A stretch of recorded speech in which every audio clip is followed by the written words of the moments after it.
Hello, I'm Matt. We're going to talk about if Vue is better than React. As Travis says, skeptical. I'm going to have to admit, actually, this is a clickbait headline. We're not even going to defend this. It's just to get you here, but that's okay. I'm Matt. My my nickname's Coding Campbell on all those networks there. Most of them are formality, actually, but I am actually on Slack. And as was Travis was saying, come on Slack and I hang out there.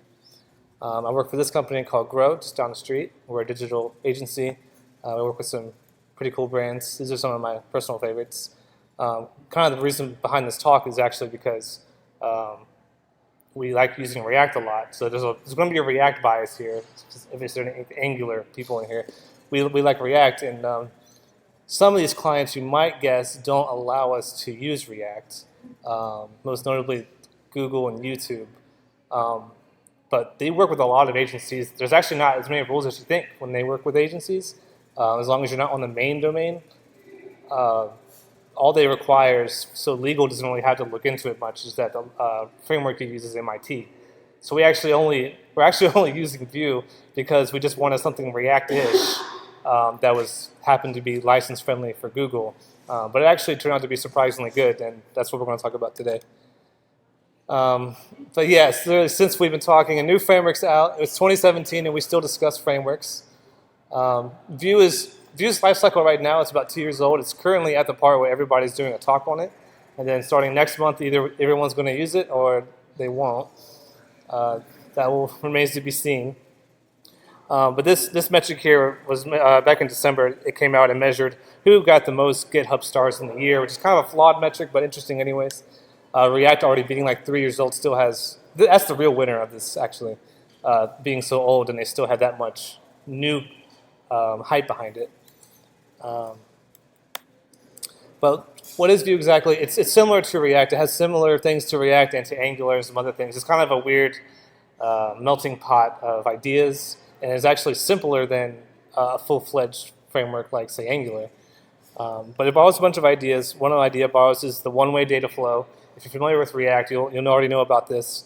And I'll go ahead and say, if you don't know React and you're here, a lot of this talk won't be that helpful, but I have some boring graphs that might explain how React works really fast, hopefully. Another thing that it borrows is that it takes computed and reactive properties from things like Knockout and Ember. Knockout's like the real MVP. But no one uses it, but it had a bunch of these ideas like way early on. But those are really handy.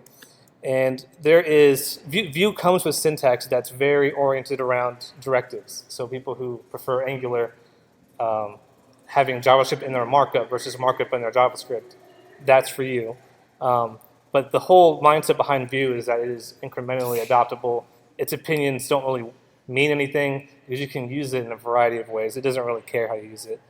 But is it better than React? Are we actually going to answer that question in 45 minutes? I don't know, but it's a smaller, practical take on React, less opinions, more features out of the box, and a more powerful reactivity model. That's the one objective thing. Whether React is better than React or not doesn't really, that's up to you to debate, but it does come with a fantastic reactive model that's worth understanding. All right, we did it. So go use Vue. I'll see you next time. For those who bought laptops and are on the Wi-Fi, you can go ahead and go to these slides. They're not synced or anything, but I left a bunch of hyperlinks in there, and all the code is there for you to go review. It'll be up even after the presentation. But there you go. So who's making Vue right now? This is kind of interesting. Actually, kind of one person makes this, and they do it by a lot of crowdfunding, mostly sponsors, but also crowdfunding. And right now, his Patreon page, he's making 10 grand a month working on open source, which by itself is pretty amazing. I don't think anyone can really say that. It's kind of living the developer dream, actually. A lot of those come from, again, corporate sponsors, but about $1,000 or so comes from people who just use it and like it. The problem, though, if there's one major problem with Vue, is that he is a one-man show. I mean, this entire library, 85% of it is written by this guy. And its supporting ecosystem is written by this guy.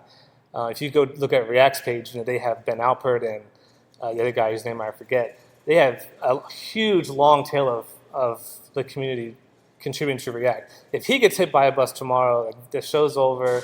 I doubt the community would pick it up at the same pace or anything.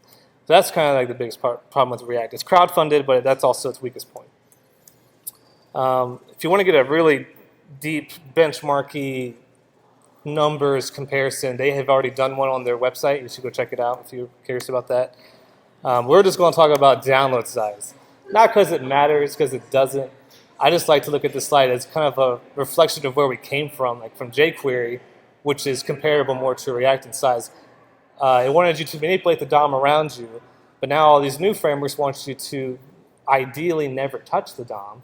They want you to derive the DOM from state. So it's just kind of interesting that we've kind of inverted the problem, but we're all hovering around the same size there. This is the slide I was talking about for, like, if you don't know what React is, this is the best I can say it in like 2 minutes. Is that we have two objects generally called props and state. One of them is read-only with dotted line, that's props, and one is state. These are just plain objects. There's nothing special about them except how you treat them. State is mutable, you change it, it's relevant to your component. Props are given to you, they're read-only, they're one way, you can't change them. And this is a infinite hierarchy. This can render regular HTML tags as virtual DOM, or it can have children that are also taking in props and state and doing their own thing. But whatever your state and props are in your own class, you can only pass them down as read-only props to your next child. That's React in 45 seconds. It's kind of hard to really give a summary of React because it's so different than what we're used to. But getting started with Vue is really easy. There's two modes to kind of use it with. You can use it kind of the classic way where you would put a JavaScript file in your global header there. This is not the way I would recommend using it because it relies a lot on pre-compilation, kind of like React does. It does have these string templates, which we'll talk about here, but you generally don't want to ship this kind of code. But they just have this as an easy compatibility mode sort of thing. And actually, I'm just going to quickly do a code pen to kind of show how you might use Vue, and then I'll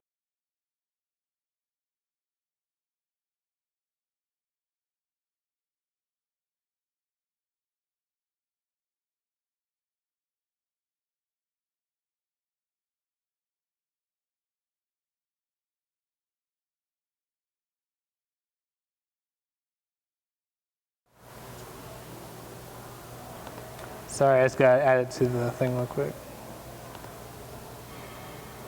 Why is it so dark? Okay. So generally, just like React, generally you have an element that holds everything. And then you have just new view. It takes an element selector. Yeah. Oh yeah. So then you just take your element selector to say where you want Vue to show up on the page. In this case, we have just an app. It's not hard to figure that one out. Template equals just some hello thing. This is the React-ish way to use Vue. Way up here is hello. This is the React-ish way to use Vue. This is how you expect it. The weird thing about Vue is that it also can work in reverse, the way Angular people might expect it to show up. Instead of a template, it can render this. And this template is dynamic, like you might expect from Angular, Angular, sorry. Let me just demonstrate that. How am I doing, Stanley? Any errors? That's good.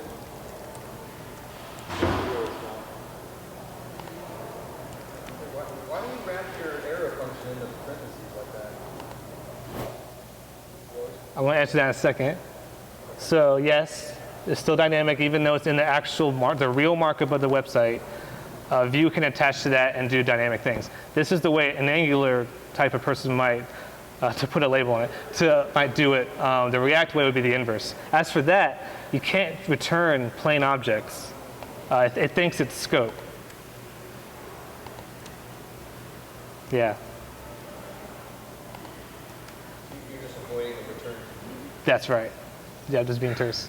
So this is not the way I'm going to teach Vue. I just wanted to demonstrate that Vue, again, doesn't really care how you use it. If you're used to Angular, you can kind of do that. They have a whole language built around Angular, the directives. We generally will be using kind of the templated Vue, which I had before, which I'll put back.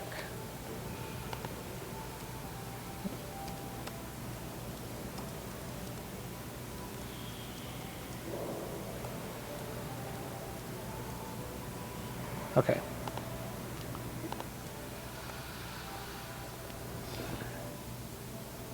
There we go. And the secret about Vue is that its templates actually get compiled down to something else, something that if you know React, when I type this out, you're going to immediately recognize as kind of a React thing. So instead of template, what actually happens at compile time, in this case it's a string at runtime, what happens in compile time if you use this is it gets built out to this render function, which looks very similar to JSX, if you're familiar with that.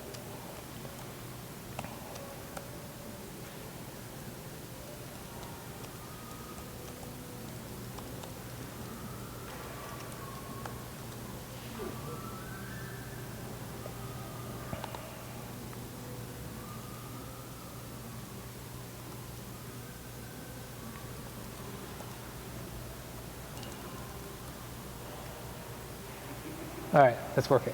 Okay, so that template string from before actually gets compiled down to this weird looking syntax here. This is, if you're familiar with JSX, this is exactly what JSX does, only it does it through Webpack or Browserify when you save it with your build system. You do it this way as well at runtime. That's only if you want to do things with the global script way. But I wanted to show you that because we're actually going to be talking about the JSX plugin in a second, which no matter whether or not you use Vue's custom language or you use JSX, which you like, you're actually getting the same result, which you could type manually, which I don't know why you would. So Vue might be the only framework I know of that has two input languages to get the same output, which is pretty interesting because I know some people have literally chosen a framework about for which templating language they used. As I was saying before, there's a Webpack version of this. If you install the CLI, you get a nice template, so you don't have to learn Webpack, which is like a whole nother thing. And it gets you started on using the templates pre-compiled, which is generally what you want.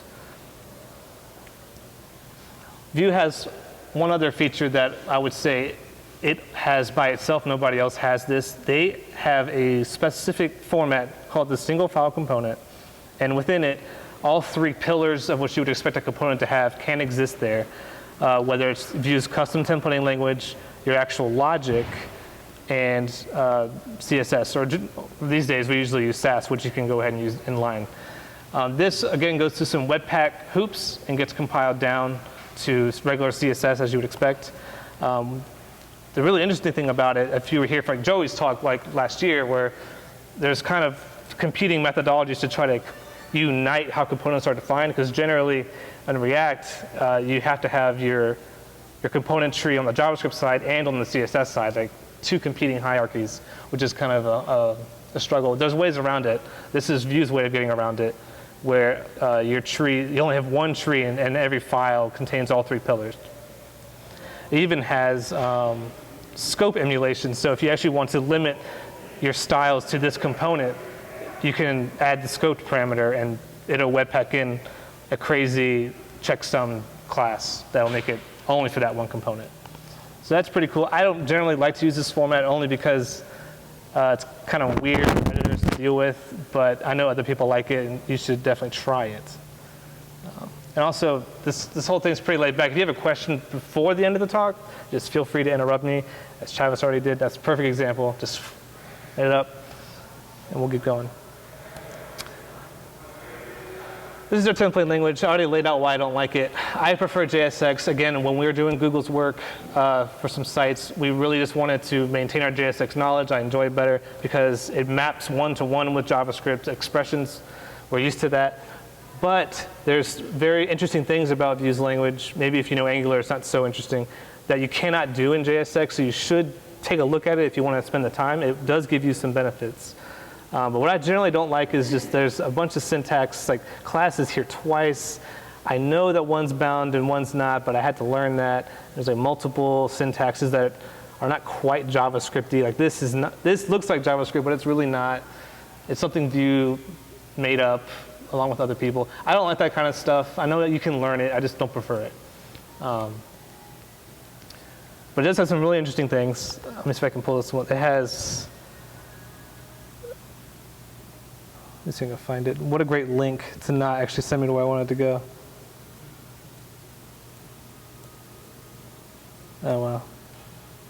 Oh, so like, I don't know if you can see this. On their submit things, if you only intend to prevent a submit, you don't have to make a callback or anything. It'll go ahead and prevent it for you. Just stuff like that. Or you can have key events that only respond to certain key numbers ahead of time. It's like this one here is already, oh nice, you guys zoom. Already only going to call your event if key 13 is pressed, which is entered. So it has some cool things like that. Can't do it in JSX. Not enough to sell me over, but you should check it out.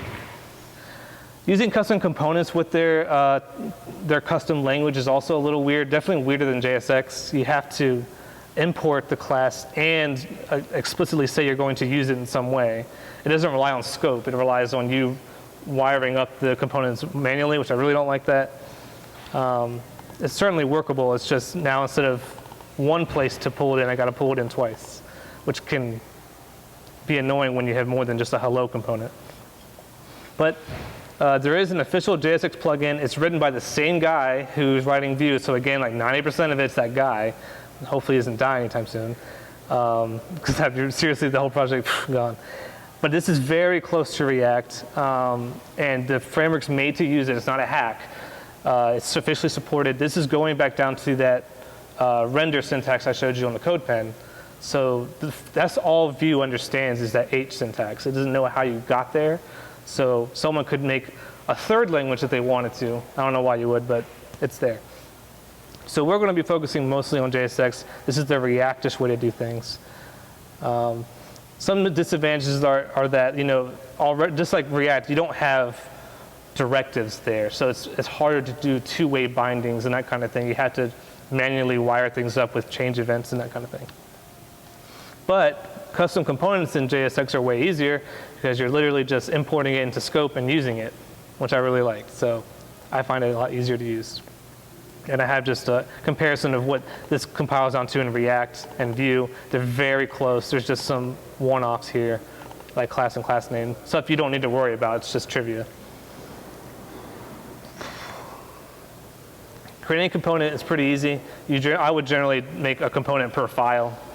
You just extend Vue's default class because Vue does not support ES6 classes, which is interesting because starting next release of React, they only support ES6 classes. So there's definitely a difference there.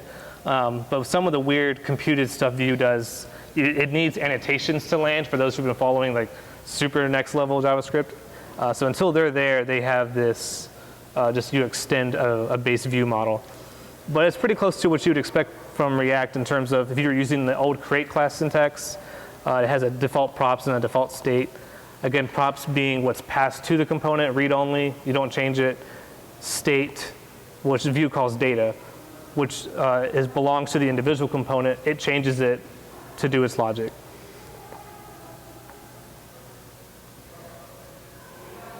So for me right now, it would say I'm sleepy because my energy is definitely, actually, my energy is low right now. Let me caffeinate. I think about your laptop. You need a charger? No, we're good on that. No, I'm tired. It's not a laptop. Sorry, microphone, you get to hear me drink stuff. All right. That's for you, Linda, or Alex, or whoever. The rest of this talk is mostly a comparison of React and to Vue, in case you're curious. And so at the bottom right, I'm trying to use the React logo when I'm talking about React stuff, and Vue when I'm not. React is definitely going the way of the future-proof JavaScript way. They want you to use classes. This was optional it's still optional up until this moment, except they've deprecated this. They deprecated the other way of making classes. So this is, starting very soon, the only way you can make React classes. It's pretty close to what Vue has. It's just if you want to do default values or mandating a prop is sent to you, you have to do a little bit more awkward syntax. But they're functionally equivalent. There's nothing really to talk about there. It's just different syntax. Go for it. So I see this pattern everywhere in React, but I don't understand why don't you just use a static getter? For which part? Prop types in the class. Why do you put it down below? Probably because I just didn't have the Webpack part turned on for that. I don't think static getters are spec yet. You have to put a Babel plugin. It's spec. Yeah. So like neither is like the JSX, right? Well, JSX definitely not. It definitely requires Babel. When I made this, I probably just didn't have that transform turned on. My transform is ES 2015. Oh, you have like specific transforms. Yeah, I just turned on the ES 2015 one, which I think static getters just didn't make it. Okay. I assume they'll get it there soon. They're probably already in there for 2016. For those who don't know what that is, I'm not sure how to explain static getters. You can Google that. Never mind. Another interesting thing about that both React and Vue have are if you just want to make a component that only displays something, it doesn't do anything like logistically. It can receive only props. They have these functional components, which in Vue's case, it looks almost the exact same. You just pass a functional true to the thing.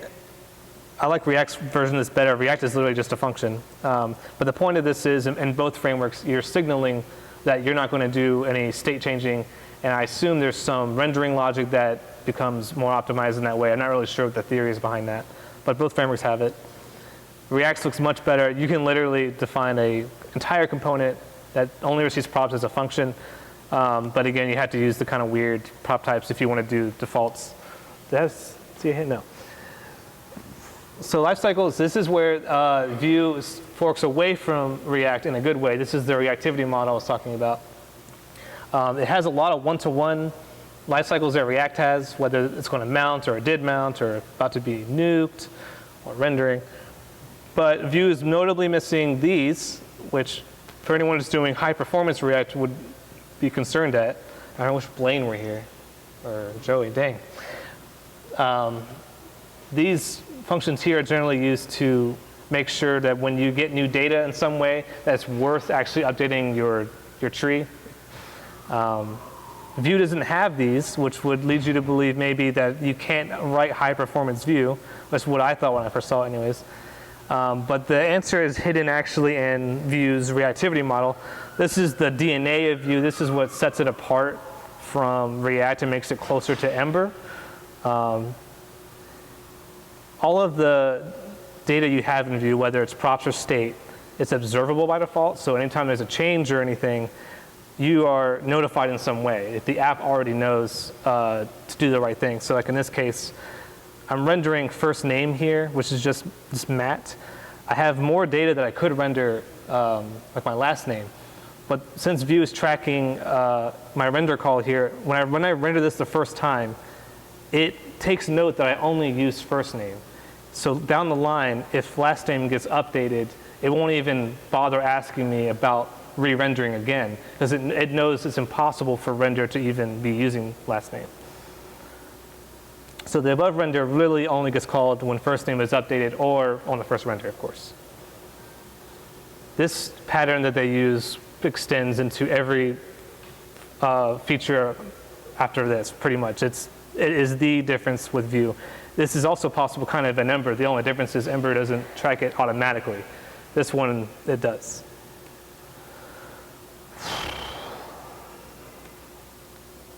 So in React's case, if you have the same state set up, triggering last name in this case will, it's a terrible pun, it will overreact and it will render, it'll render your tree again, even though it's actually impossible for you to be doing any good there, which in this case is not a big deal. We're talking 1 ms or something, but if your render happens to be expensive or something, that's when it becomes a bigger deal. And going back to the life cycles Vue is missing, this is the one that Vue is missing here. In React, you do it manually. You can intercept updates to your state and props and say, make a judgment call on whether or not you can re-render. The difference is, as your render function grows, you have to grow this function as well to keep it high performance.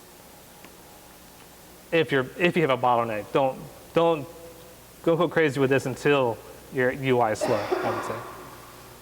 Another interesting thing that Vue has, apart from React, React state is generally flat.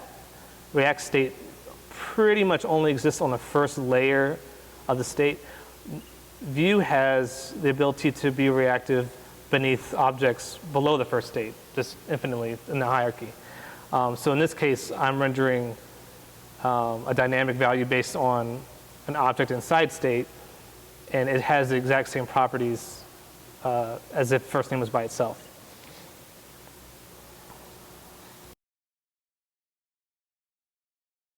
The only way you can kind of get this is, it's kind of weird. If you try to set state on a person's just one property, this will actually nuke first name as well. It'll totally overwrite the property. React is not looking to merge this in any way like it does on the first level. So that's a very common trap I see like on Stack Overflow. And there's no like syntax to kind of emulate this. The best you're supposed to do is either do like an assign or with ES6, basically extend the object that's there and then tack on yourself. You got to merge it yourself, basically. Computer properties are pretty cool. Again, this is kind of an Ember thing. It shares the same knowledge Render has in terms of it knows when you use a particular property and not the other. So in the full names case, it's going to compute whether either time first name or last name is updated. If I had some other property like age or something, full name wouldn't be asked to update itself.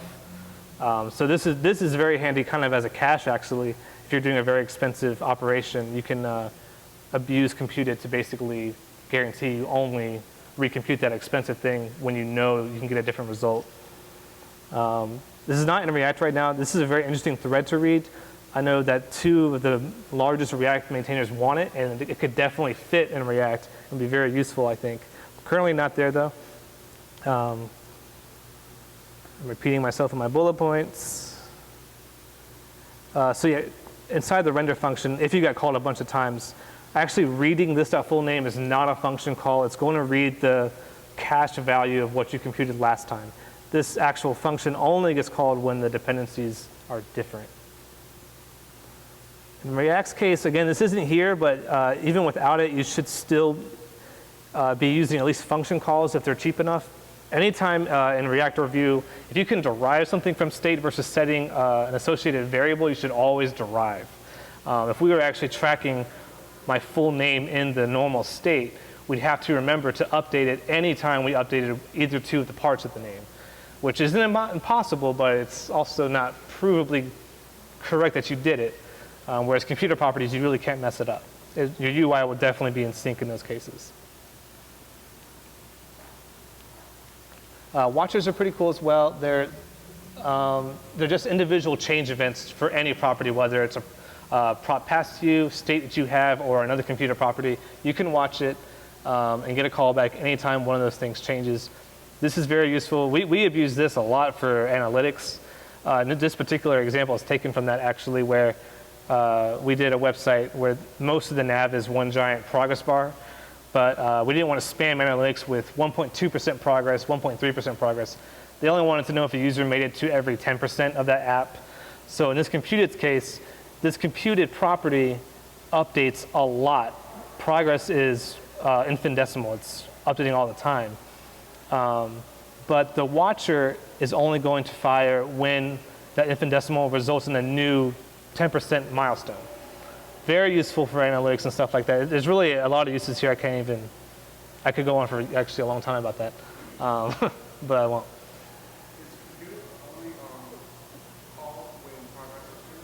Yep. So this is the reactive dependency here, because it's coming from data. Progress milestone will try to update every time progress changes, which in our app is a lot. It's like 1%, 1.2%, 1.3%, the whole thing. But the actual watcher is watching for when the result of that computer property is different. So you have to actually move the slider a good 10% before our watcher fires, in which our case is analytics saying users at 20%. But we'll never spam it at 21.2%, 21.3%, because the progress milestone result will be the same for those two inputs. React you really can't do it in React. This slide's more of, I was bored. I don't know, you really just shouldn't do it. There's a lot of rules with when you're allowed to call set state in React and stuff. And yeah, the slides here, you can go look at the slide later. It's an exercise for the reader, I would say. Basically, no. You would probably want to use like RxJS or something that's already doing watchers for that. Another weird thing is Vue can be reactive to its own state and props that are given to it, but it can also be reactive to any other Vue component, even if just it being a scope is enough. It doesn't have to be like in a hierarchy in any sort of way. It's pretty strange. So this other component, which has no connection to person at all, except that they happen to be in the same scope, it can be reactive to person's state, which is weird. This isn't actually a very useful trick right away, because this is literally impossible to do in React, and so no one's like thinking how they could use it. But this could turn into a lightweight version of Redux, where I'll explain in a minute, where you centralize your state. You could have a shared singleton state bus, I guess. And I've already forgot to mention too, in all of Vue, there's no set state. It's actually all setters. So when I'm doing stuff like setting a value on first name, this is equivalent to React's set state. Kind of possible in React. Good exercise if you want to try it out. Again, pretty hacky, and in React's case, a child or a component can only exist in one spot. So this is actually not truly possible, but you can get pretty close. This is, again, just trivia. It's not even worth. Basically, use Rx if you want to do that kind of thing, or use Redux. And if you don't know what Rx is, that's like, you should go check it out in general. That's an amazing kind of, it's a framework that exists on multiple other frameworks in multiple languages. So it's actually a very good thing to know. If you have that on your utility belt, it's applicable in a lot of places. That's kind of a tangent. So this is kind of a weird graph. I just want to explain before we go further about what centralized state is.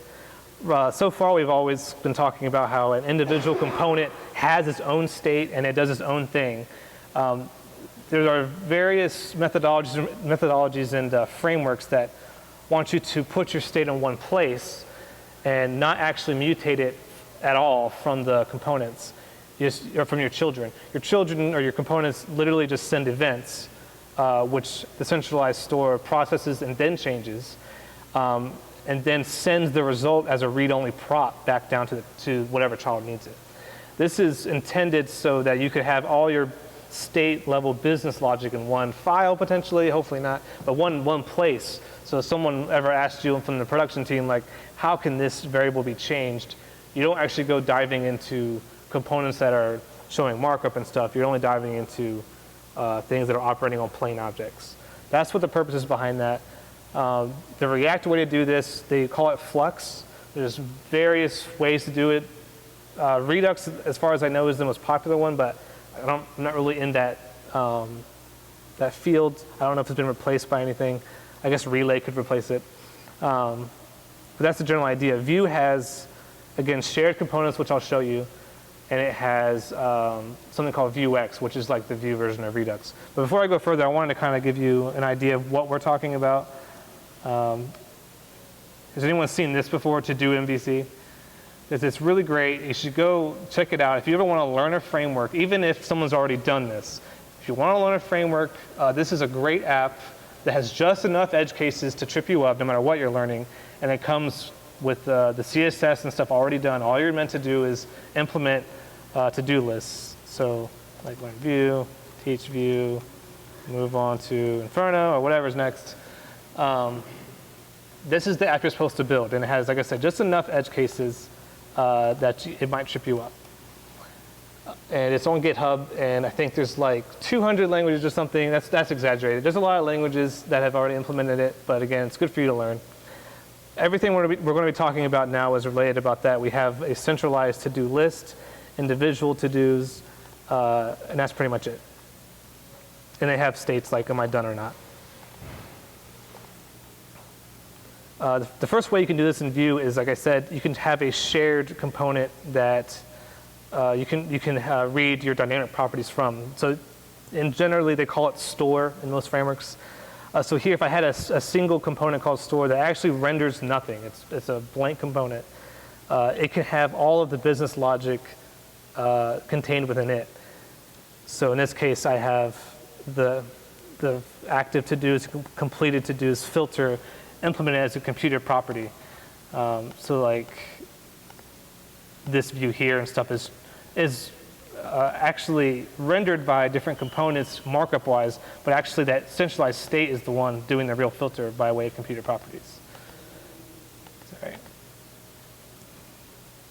And the way it listens for changes from children components is, like I said, children components generally send events. So this is like the views event syntax. And only this store is allowed to mutate the global state, basically. And it's not a hack, it's actually recommended by the guide. If you don't want to learn a really huge Redux type framework, this is the way to go about it. So in the case of our to-do list, we have just store coming in as a global singleton, and we can read store's to-dos as if they were a reactive property that we already owned. Even though we don't own them, all the rules apply. If the store changes the to-dos array in any way, this to-do list will get the update and re-render it.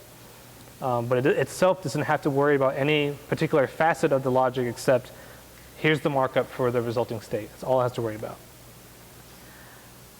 This is a bit longer. It's kind of the same thing. The to-do is the same way. I'm cheating a little bit here. You can't do this with Vuex, but I'm mutating one thing here that I'm not going to point out. But this is the individual to-do, basically sending events for I've been completed or I haven't been completed. But like I said, it's breaking some rules. It doesn't really matter. The concept is store mutates everything. Children send events asking for things to be changed. This is applicable to React as well. If you're doing that, that's generally the way you want to write an app that's large scale, I would say.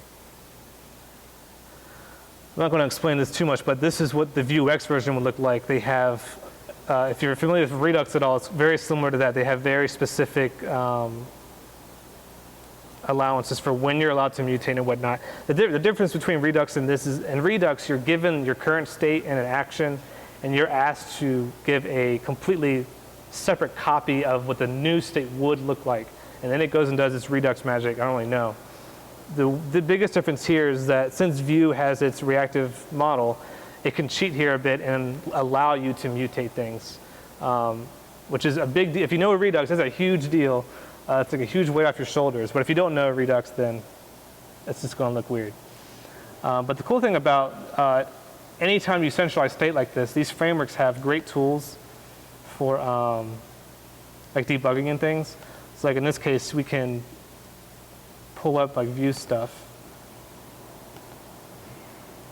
And if I add it to do for learn Vue, teach Vue, move on, maybe I just complete the first one. You can actually see every time there's been an event that affected the global state.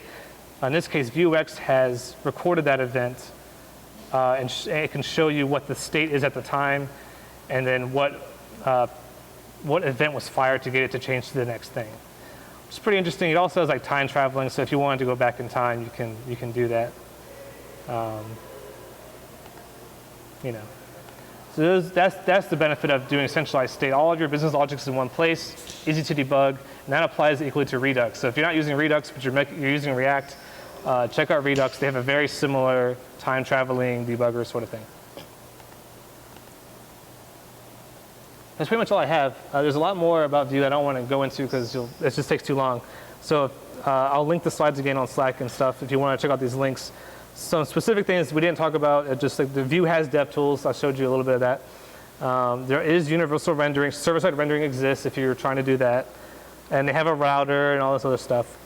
But you should go check it out. The code I have for my version of To-Do MVC is here. This is very different from the one they're doing on the official GitHub, so I recommend checking it out. I'm doing it from the React style approach. They're doing it from all the markup was on the page when it loaded, and they were modifying that. So 2 perspectives for that. Actually, I want to show one more thing real quick. Sorry, this is off the cuff here. The dev tools are really handy for debugging like state and stuff. because it actually updates in real time like this. This is that website we use with that giant progress bar. So I can find you. So here's that progress thing. Who was asking? So progress is like this crazy infinitesimal number, but tracking progress is this nice every 5% change thing. And that watcher would only fire whenever the 5% change.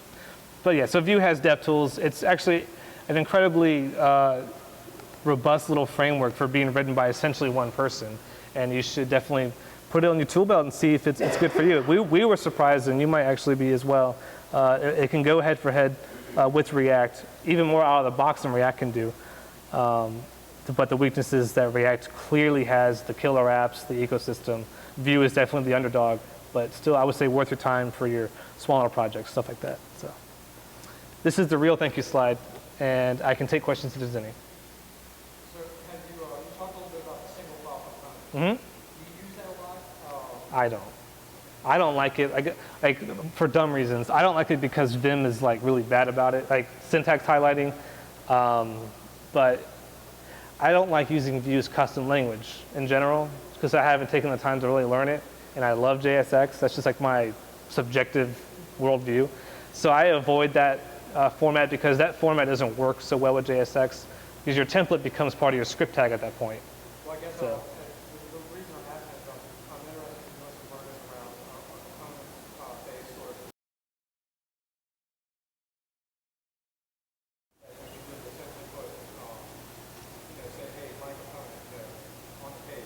Yep. Give me some kind of a rating. Do you find that you're really typing up HTML and you're enhancing with React or Vue or the JSX, or have you, so single file component, that was just in my head, I'm thinking that's one way to get to it, but that's probably when you're thinking about it, that's just where you type all one stuff. Yeah. Can you package, you said you can package it up. Yeah. So I mean, when I say package it up, so the question is for the mic. You know, I don't know how to rephrase the question quickly, but you know, can you distribute a single Vue component? Can you distribute a single file component and someone else put it on their page? You could. Actually, you really could, because it's just as if you gave someone an ES6 module. All of its states contained in itself. The props have to come from somewhere. The props would have to be format specific, and then if you're using a centralized state, that the same would apply. But you know, just like ES6 modules, yeah, you could ship that to somebody. And I would speculate that that's kind of their goal, almost to, you know how Angular is, they want to be friendly to designers who only want to know markup. I would say that's Vue's take on the same thing. Someone who just wants to use markup, a little bit of scripting, and now also with CSS in the spot they expected, which is not the case in other frameworks. So. Have you found that that's a different world in React or Vue? The way we use it, it's not different only because we don't use that. And our way we're set up, the designers just don't touch code. But now that you're talking about it, I would say it's definitely more beneficial for shops that are, you know, multidisciplined like that. So, anything else, Travis? So I know React, like, that's what I typically go to these days for building front-end stuff, but like, will this make me more productive? I wasn't at first. I was confused at first because I was looking for React. Like, yes, You know. like a, say a project, I have a project that lasts 2 years. Yeah. So the question is, individually, will Vue make an individual a more productive programmer? Obviously, it's subjective. After I got used to Vue's model, which is way different, I would say yes. It's easier to work with in React. There's less ways to do something because in React, again, the state, I don't know how to describe this. The dynamic components, the computed properties and stuff, all that being baked into the language and not requiring RxJS and stuff, I find Vue very easy to work with. To get anything else done in React at the same scale with Redux, with the reducing mechanism, the immutable state and stuff, it's possible, but I find it the equivalent of using TypeScript almost. Like you are defining a lot more in React, but it is better to do it that way. Vue, you can take more shortcuts, but I don't think I would use it on a 2-year-old app. Like I would assume. Yeah, I wouldn't. I would go with something that's provably, like Vue is 2 years old. I would go with React, I would think in that case. It's more effort up front, but if we're talking who's more future proof, I would bet React every time, but it's not as fun to use. I said you said that COBOL is the way to go. Yeah, COBOL is on that rebound, but yeah, I would bet in my retirement account that COBOL would be the efficient. yeah. Never, It's been out there longer, right? COBOL and SQL. yeah. But I don't know if that answers the question. To me, I actually have gotten used to it. I like it better than React, but I wouldn't professionally say go build a long living app with it. I would assume BitRot would kick in as soon as he gets tired of making this framework. Ken again. Yeah, thank you. So I have a coworker that likes to say that React in a certain amount of time will be like you don't need jQuery, right? You know, where you can go to vanilla.js now. Eventually, at some point in time, there's going to component-based development is going to be something that's needed. I'm not sure I know anything about that, Yeah. but now that you've been in both camps, do you feel one yields more to the future than the other? Well, the question is, will component-based frameworks like Vue and React be as ubiquitous natively in the browser as jQuery has become with selectors? Yeah. Okay. I would say maybe. Components are not enough. The reactivity model matters. Components would be closer to what Angular is doing. Angular wants you to use scoped markup into components. So whatever they're doing with like Polymer, you know, if that's any indication of where browser native is going, I would say you're closer to replacing Angular's presentations part of the stack, not replacing its full service, you know, networking and routing and stuff. But I don't think anyone in the browser at the moment is targeting actual FRP's kind of dynamic property updating stuff. I haven't seen anything. Maybe Glimmer, but if you haven't heard of that, it's only because it came out when Travis. No, I heard about it when you started on GitHub. So yeah, I have heard about it. But as far as it being native, the future's cloudy on that. We're closer to Angular components than that. Anything else? Okay, Travis. Why? Well, sorry, Ken's answer gave me a thought, which is like, this reminded me a lot of Polymer. Mm-hmm. And also like Polymer, I think because it's based on like components, like actual standard, but it's a great example of how something can be both correct and scalable. And so this worries me a little in that area. Like it looks great, but yeah, it's not this guy gets hit by the bus. Yeah, I mean, it's gone at that point. I think this goes back to people are faster than standards groups. So you're going to see a lot of this stuff hit the wall. Some will stick, some won't. I could never guess what the actual native result's going to be, but in either case, I don't think anyone's coming close to the actual reactive model. Not even a Vue, even React. I haven't seen anything about FRP stuff coming native in components.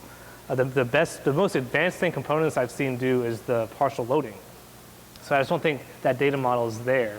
And until standards bodies get with that, you're going to see competing people invent frameworks. Although I feel like we're reinventing in some case. Again, Knockout's been doing this since like 2009 or something. So. Yeah, actually, my question was actually going to be like, why wasn't Backbone? Well.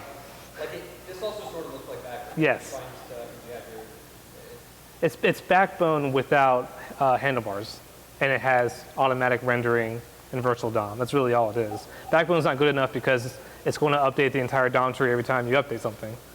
It was, at the time, no one needed that. No one probably even thought of it besides Knockout and obviously, Facebook. Sorry. Facebook's kind of I don't know if they're the original authors, but nobody was really thinking about virtual DOM diffing until React came out. So what you're seeing now is the second wave of, kind of Me Too's, and in this case, actually a better take on the reactivity part. But Backbone wasn't meant to solve DOM updates being slow. It was meant to organize JavaScript along with underscore. So I would say just different goals. And apps weren't even that heavy back then, I don't think. Apps become heavier now.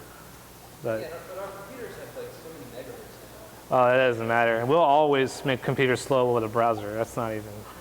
No, it's sad. It's true though. But that might get better when we get more cores. Right now, we still only have one core to work with JavaScript, unless you have the ability to only target Chrome, which we don't. But what do you want to say, Stanley? I can see it in your eyes. No, I was just going to ask what the acronym FRP was. Functional reactive programming is what FRP means. Cool. Again, not a model I'm seeing in native. Yes. Do you do anything with native mobile apps? The question is, do I do anything with native mobile apps? I don't. Just Vue, sorry. Oh, this Vue. Yeah, they have a React Native alike that I would say is early days. It's called, I think, Weeks, WEX. They're not actually making it. The company Weeks is reinventing the Vue API on top. Yeah, I think it's this.